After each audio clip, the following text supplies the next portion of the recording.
Nos capítulos 36 a 39 do Êxodo, nós encontramos o detalhamento do projeto do santuário, a habitação do Senhor junto ao seu povo. Os diversos itens e peças construtivas, bem como mobiliário e acessórios, foram minuciosamente especificados e dimensionados. Assim a gente vê o tabernáculo, propriamente dito, o seu arranjo, as dimensões, os materiais, as cortinas, a cobertura, a arca, a mesa, o candelabro e o altar do incenso. Isso se encontra em Êxodo 36, do verso 8 até 37, verso 28. A tenda. A tenda, irmãos, era uma tenda pequena. Ela media 4,5 metros por 13,5. E era colocada dentro de um pátio que media 44 metros por 22 metros. Portanto, você vê, isso era pequeno e tinha que ser pequeno mesmo, tinha que ser alguma coisa facilmente transportável, desmontável e que pudesse ser montada também, muitas vezes. Ainda mais o altar do incenso. Ainda o óleo sagrado para unção e incenso aromático, também foi especificado pelo Senhor. O incenso puro, de cheiro agradável, obra de perfumista, como diz a Bíblia.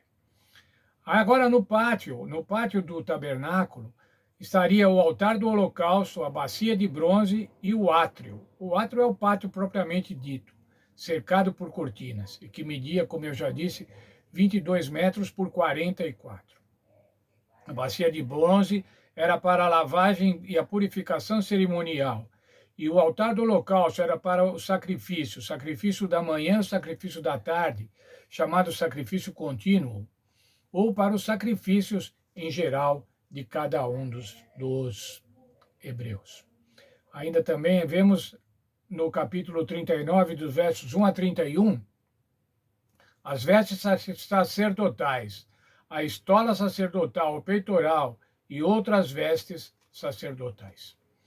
Os serviços e os rituais realizados no santuário se constituíam em uma lição audiovisual que ilustrava o plano divino da redenção. As diversas cerimônias mostravam, primeiro, como Deus odeia o pecado e lida com ele. 2, como salva os que se arrependem. 3, qual será o destino dos ímpios? E 4, como o Senhor garantirá uma eternidade gloriosa sem a presença do mal. Isso tudo era representado de uma maneira concreta no tabernáculo. Duas cerimônias diferentes, mas intimamente relacionadas, eram realizadas no santuário. Uma diária e outra anual.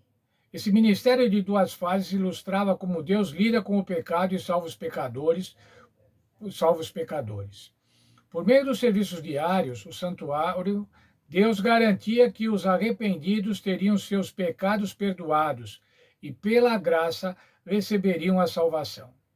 Para receber a salvação, um sacrifício tinha que ser feito, apontando para a morte do Messias, cujo sangue nos purifica de todo pecado, conforme 1 João 1,7.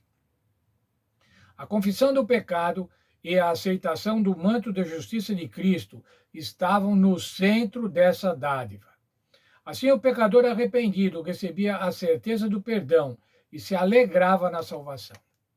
Cada pecador podia chegar no santuário, apresentar o seu sacrifício, que era recebido pelo sacerdote, aspergido no tabernáculo, e daí então ele tinha o seu pecado perdoado. O sacrifício contínuo, conforme Êxodo 30, versos 38 a 42.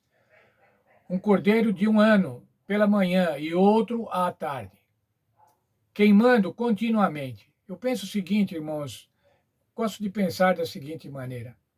No acampamento de Israel, a queima desses cordeiros no altar do holocausto, pela manhã e à tarde, trazia um aroma contínuo de salvação. Aroma de salvação. Aroma do sangue derramado para a nossa salvação.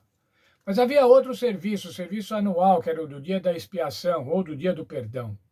Ilustrava como Deus eliminaria o pecado, resolvendo esse problema e garantindo a eternidade livre do mal.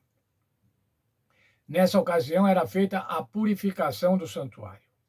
Esse ministério de duas fases se cumpre no ministério de Cristo, em duas etapas no santuário celestial, onde ele efetua a obra de Deus em nosso favor e trará a solução final para o problema do mal. Nesta cerimônia anual, o perdão, o dia do perdão e a eliminação do pecado e do mal, a solução final do problema do mal. O santuário apresentava aos hebreus a possibilidade de adorar a Deus e de render-lhes louvores, estreitar o relacionamento, desfrutar a comunhão. Aquele tabernáculo, ou seja, aquela tenda sagrada, o lugar santo, o lugar santíssimo, o pátio, o tabernáculo, ele mostrava a presença de Deus junto ao povo. Ele ficava no meio do acampamento. No meio do acampamento estava a habitação do Senhor, junto com o seu povo. Essa era a maneira que o Senhor tinha de mostrar para aquele povo que havia sido escolhido, mostrar a sua presença e o seu cuidado. Assim também, irmãos, o Senhor tem cuidado conosco. Nós não temos um templo, nós não estamos num acampamento, mas o Senhor cuida de cada um de nós. O Senhor está presente nas nossas vidas. O Senhor está presente nos nossos lares, está presente na nossa igreja, assim como Ele estava presente. Como Ele estava presente fisicamente junto ao acampamento de Israel, Ele se encontra espiritualmente, através do Espírito Santo, presente em nossos lares, presente em nossa vida. A Bíblia diz que nós somos templos do Espírito Santo. Portanto, nós somos tabernáculos. E o Espírito Santo de Deus habita em cada um de nós. Essa bênção de Deus. E por isso nós devemos adorar a Deus e render louvores ao Senhor.